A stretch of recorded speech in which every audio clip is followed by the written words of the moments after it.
Bizarre Brain Comics. Hello, my comic book friends, and welcome to Bizarre Brain Comics. I am Gary, your host. This is where I like to take a look at some older comics, talk a little bit about the characters and creators, and examine the stories and the art. This time, I'm going to go back to 1990 with Archie's Explorers of the Unknown, number 2.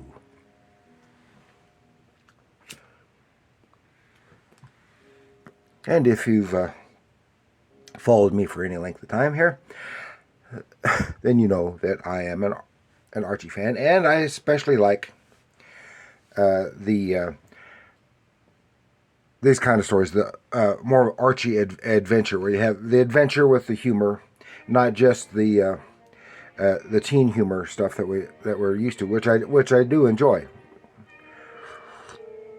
But I especially like some of this kind of stuff, and it may be why all the other Archie imitators kind of went away, because they kept doing that same thing over and over. Yet Archie keeps changing it up a little bit, and they throw in some adventure, as well as our standard 6-8 page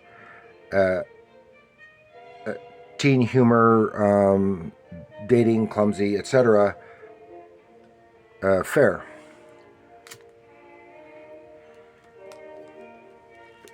And as I said, this is from 1990, Archie Comics, written by Rich Margopoulus, with pencils by Rex Lindsey, and the inks and letters by John D'Agostino. Or maybe that's supposed to be Jan. I knew somebody else with his name spelled like that, and it was Jan. But I would just call it John. That's number 2. And of course, it is an Archie adventure comic. It's a parody of Kirby's Challengers of the Unknown from DC, and one of the several alternate universe type Archie things. And it's Archie's favorite series of novels, and he shares them with the readers. And they remind him, the characters in there remind him of him and his friends.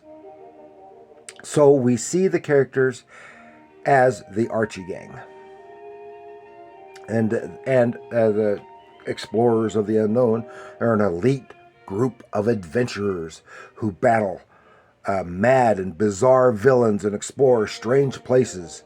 And of course, it draws inspiration from the classic comic adventures and pulps, and it pays a lot of homage to Jack Kirby.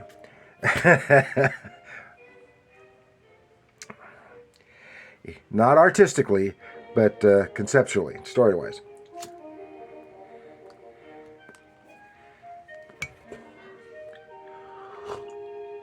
But yes, as I said, this is drawn by Rex Lindsey, and he is probably my favorite of the Archie artists. And he has great draftsmanship, nice stylization, his use of the Archie style, and very, very consistent. And when it's called for, has some stronger draftsmanship in the background when it's called for, and a more detailed draftsmanship in the background, like you see here on the cover. Look at this background. And that cool mummy about to attack Veronica. She's, I've forgotten the character's name, because they're all different, but, and it's more dynamic when necessary. Just like, more dynamic than your standard Archie fare. Kind of like Fernando Ruiz is also one like him, who does a lot of the adventure-based stories, and his style is more dynamic than some of the others. So don't worry, guys. Angel Lodge is here to wrap up this case.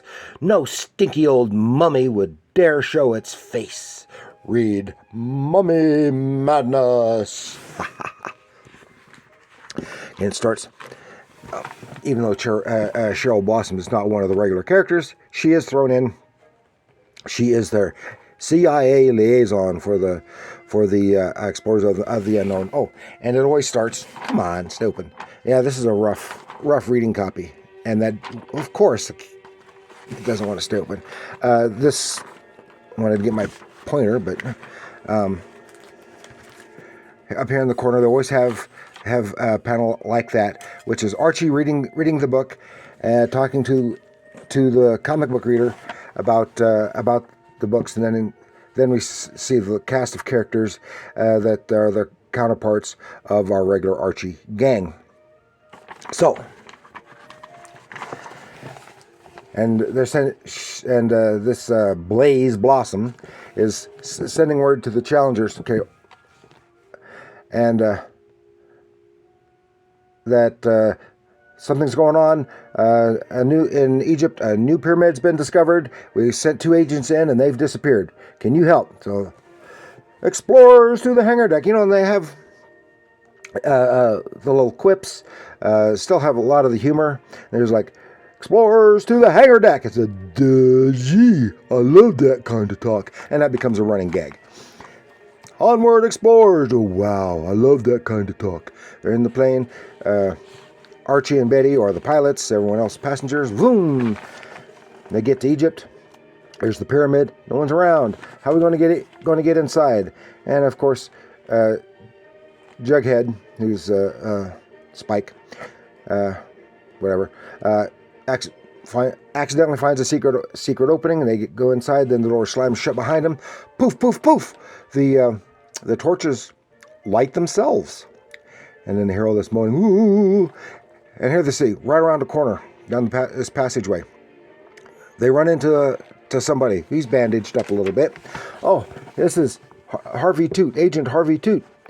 He was one of the 2 agents that got away. Oh, there's a mad villain here. He wants the secret power that's hidden in this pyramid for himself. And I'm injured. You guys go on ahead. I'll stay here. I'm right near the entrance. Okay. They take off. Going to take off. But they leave Betty behind to stay with him. So she stays with him. Then a hand on a lever. Boom! She falls through a trap door. And we have silly stuff. Oh, remember these? Over 8,000 in prizes awarded monthly. That's not money. That's an opportunity to... I used to sometimes draw these just for fun, and then you send it in and you would get a test. Well, the last time I did that, do the test just for fun. The last time I did that, I had a salesman from the art school come to me. It's like, sorry, I just wanted to take the test. I've already got a degree in art. So, but I still talked with him. So that crazed villain managed to capture someone else. Well, because she goes into this hidden chamber. Well, there's where the other agent, Agent Jones, is, and she is held captive. Then another secret door opens up, and here is the mysterious villain in a golden mask and a goofy outfit. So, and Agent Jones is quite correct. It was supposed to be something. Oh, who are you? Said, I am so-called secret villain who secretly has running gag. Secret. And then he takes off.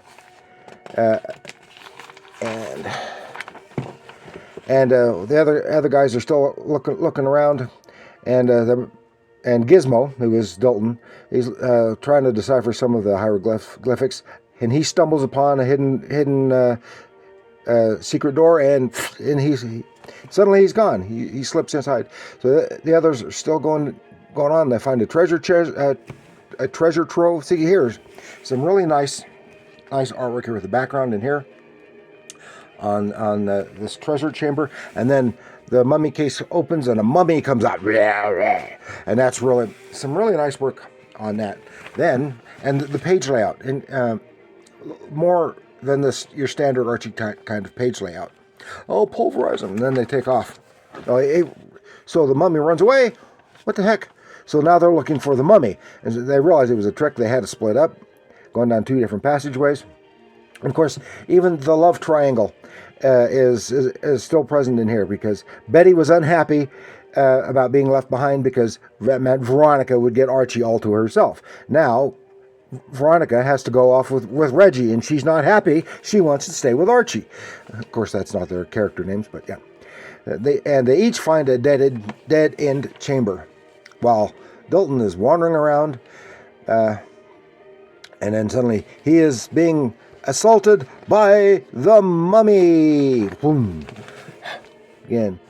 And again, he comes upon the secret door, slips around, and he's running for his life. Then in the Archie and his group, they hear footsteps running. It must be the mummy, and they come up with a bizarre plan to take out the mummy, and it doesn't work because the figure that ran in wasn't high enough to be the mummy, and went underneath it. But he still captured him with the rope and the lasso that Archie's always wearing in these things. It turns out to be Dalton. Says, "Where'd the mummy go? Where's the mummy go? I don't know. Maybe after the other guys." They go. Here we see, well, Angel, Veronica, she's just tired of looking around. I just wish that mummy were here, because she is the martial arts expert, and I wish that mummy were here. I would whap him, and I would smack him and crunch him. And she's going through all the motions without realizing that she's actually beating the crap out of the mummy. And there it is, all bruised and battered. Everyone gets together and said, "Okay, now for the Scooby-Doo reveal." Scooby-Doo reveal. They get down. See, there's the. It's all a costume, and he's wearing a mask under the mask. Well, so under that mask is Agent Toot, Harvey Toot. Well, I'll be doggone. Who would have suspected? He is the secret villain. But that's not all. See, and again, this whole more dynamic page layout, and an interesting scene here for the panel, which is often kind of some of the kind of panels that we would have a lot with Jack Kirby, but the nice detail on the vultures and the snake. And so, okay, where's Wheels Cooper? That's Betty. Where's kept? You got a prisoner. The pyramid is lined with passages. I discovered most of them, but there's some. And he leans up against the wall, and another secret passage opens up, goes right into the power chamber. Oh, and look at the nice detail in the background there, without being, still keeping the Archie stylization. And there's the power scepter, the sun scepter of Ra with its magic powers. And they charge him and attack him. Got to get that scepter away from him, but they're foiled by the magic of the scepter until all this dust and smoke and stuff is all riled up.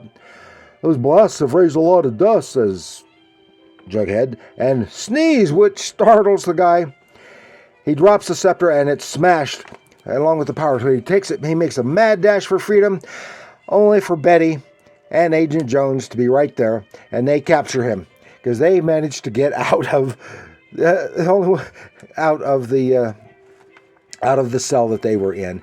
And all's well that ends well. The secret power is destroyed. The bad guy is captured, and the explorers of the unknown are triumphant. Oh, lots of. And then here on the back, Capri Sun, just like the Archie, the comics style advertisements from the Hostess ads. A decade earlier, and that's kind of neat. So that's all I've got for you this time with Archie's Explorers of the Unknown.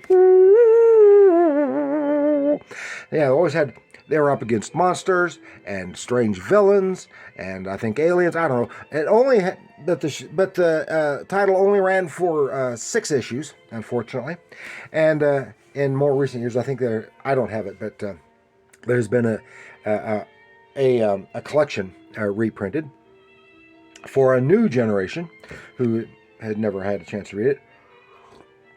I don't know how many issues I've got. It's 3 or 4, so I've probably got most of them. And it's a lot of fun. And just like some of the other, I really like these. I like the adventure type stories in Archie because they're a lot of fun. Still with the humor, still with some of the standard tropes from of Archie, but set in an adventure setting. So that's what I've got for you this time. Please like, share, and subscribe, especially if you are an Archie fan. And do leave a comment. Have you read any of the Explorers of the Unknown? Do you like it? What are some of the other adventure type stuff that you and Archie comics that you have read and may have liked? Let me know in the comments below. And remember, comics are art.